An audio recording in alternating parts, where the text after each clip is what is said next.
gosto muito do texto do Evangelho de hoje, principalmente porque me lembra algumas coisas da minha caminhada e da minha caminhada cristã.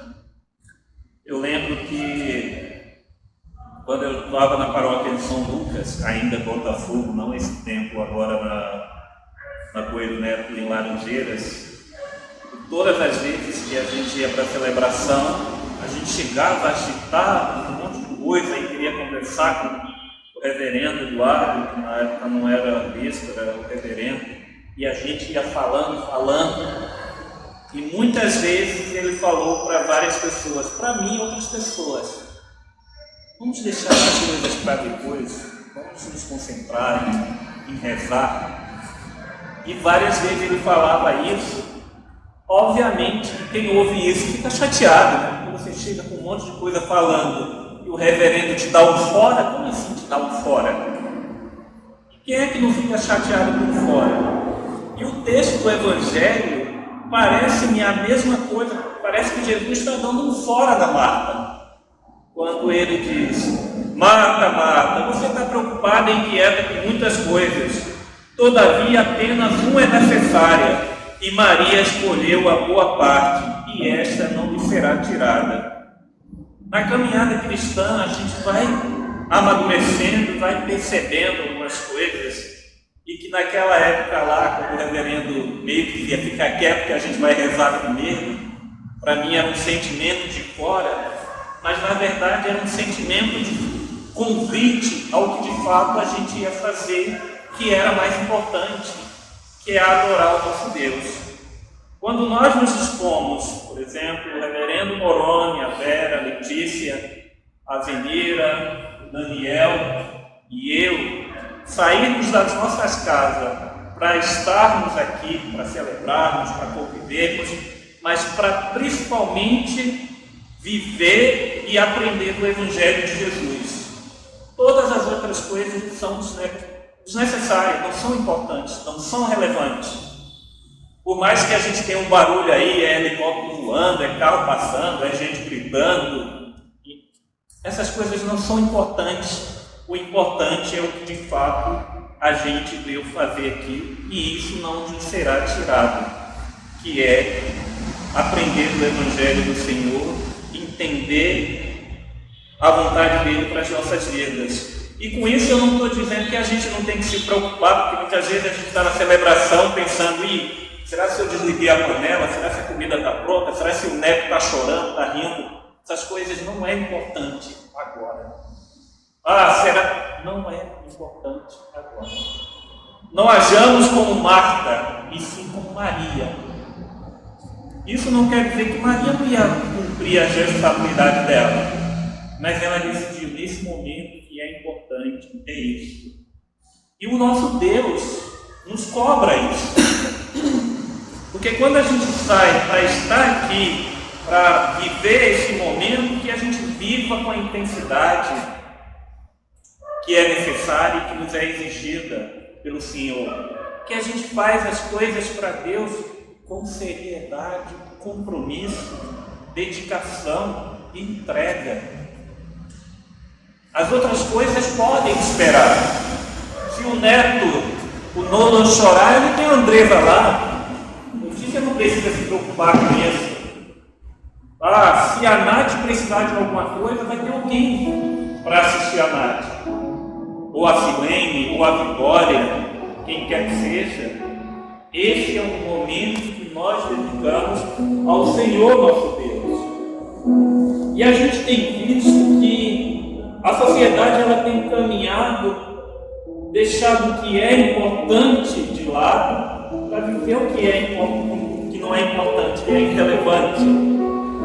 Eu lembro que, como eu sou criado no interior, e no interior é pouca concorrência com o Evangelho.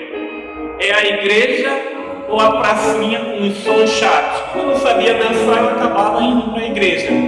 Mas hoje tem tanta coisa concorrendo com a igreja que é necessário a gente olhar para esse Evangelho e entender as palavras de Jesus.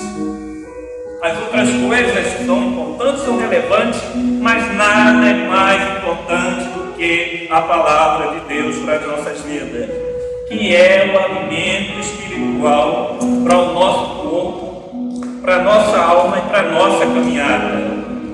As outras coisas podem esperar, isso não pode esperar.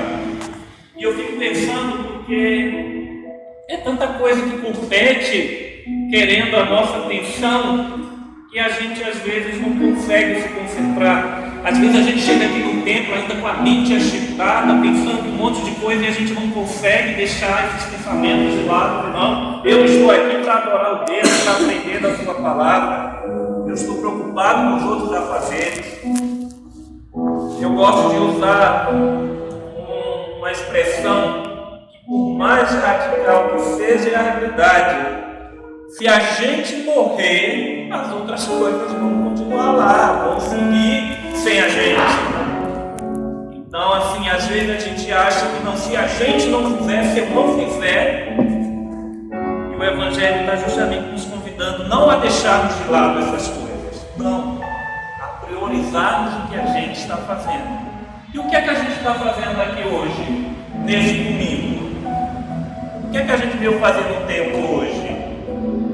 A gente não veio aqui falar sobre como é que está Rio das Pedras, como está a cidade de Deus. A gente veio adorar o nosso Deus. E depois a gente volta a fazer as coisas que a gente fazia antes. Mas ao mesmo tempo, eu entendo a Marta. Eu entendo a Marta.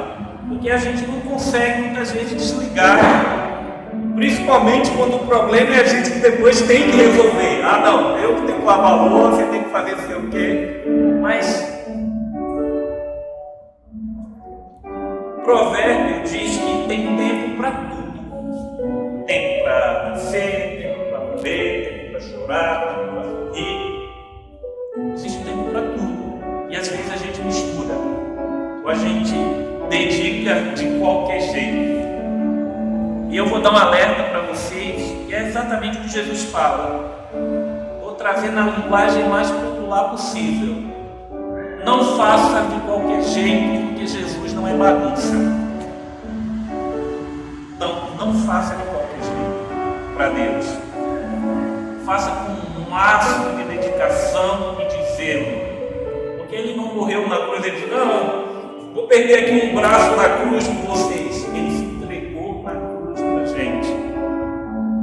Então, e é só um tempo que a gente tem. Se a gente já não, mas reverendo, a gente chega às 10 e vai sair às 10 da noite, é muito tempo, mas não é. Se muita gente passa aqui, é 1h30, e olhe lá, e se não menos. Então que esse tempo seja do nosso Deus, unicamente, exclusivamente dele. E quando a gente consegue ter essa disciplina de dedicação ao nosso Deus, a gente também consegue levar para as nossas vidas. Uma das coisas que eu acho absolutamente chata, e antes eu gostava, mas agora eu não gosto mais, é quando a gente está sentado para comer, conversar, e a gente está lá no WhatsApp. Ou está conversando com a pessoa, está lá no WhatsApp. O Evangelho também se aplica a isso. Deixe para quem precisa conversar no WhatsApp, se não tiver urgente, para outro momento. Quando terminarmos essa celebração, a gente vai continuar a celebração juntos lá fora, comendo, fazendo coisa. Dedique um tempo de qualidade. Imagina, Letícia, de repente eu estou conversando contigo e se não é um problema sério, eu estou aqui falando outra coisa. Como você se sente? É exatamente o que Jesus disse. Não é urgente, o serviço pode esperar, não é urgente. Que a gente aprenda a dedicar, assim como a gente dedica para o Senhor, dedicar para o outro, olhar no olho do outro, ouvir, prestar atenção. Muitas vezes o outro está passando por um problema que ele não fala, e se a gente não prestar atenção, a gente não percebe. E principalmente se a gente ficar de cabeça baixa. Nem sempre os ouvidos vão ouvir aquilo que os olhos precisam ver. E essa disciplina eu gosto muito, porque os textos nos ensinam a ter disciplina. Então, que o Espírito de Deus nos faça como Maria, mas que sejamos Maria em todas né, dedicado àquele momento com ele, nossa esposa, o esposo, amigo. A tecnologia que nos deveria aproximar, muitas vezes nos afasta. Quando eu chamo minha filha para a gente, vamos assistir uma série, eu já digo, ou deixo o telefone lá, ou nem assisto. Mas vai, ou é isso, ou é nada. Ou você dedica o tempo, ou eu vou dedicar para você, ou nada. Aí vocês podem dizer, mas reverendo, radical, os adolescentes de hoje não é igual a gente. Mas se é aquele tempo que a gente tem juntos, se não for para a gente, for dividido, então que faça outra coisa, quando terminar, vem fazer, mas que seja só desse jeito. Que Deus abençoe a essa comunidade, as duas comunidades, Cristo Reis e São Pedro, que na verdade somos um, só temos nome diferente, mas somos um em Cristo nessa caminhada. E que dediquemos e continuamos dedicando a nossa vida, o nosso trabalho, os nossos ministérios, Moroni, a Deus com zelo e com cuidado. Como diz, buscai primeiro o reino de Deus e todas as outras coisas, o quê? Vos serão acrescentadas. Primeiro o reino de Deus, depois as outras coisas. E o resto é consequência dessa busca. Que Deus abençoe e nos guarde. Amém.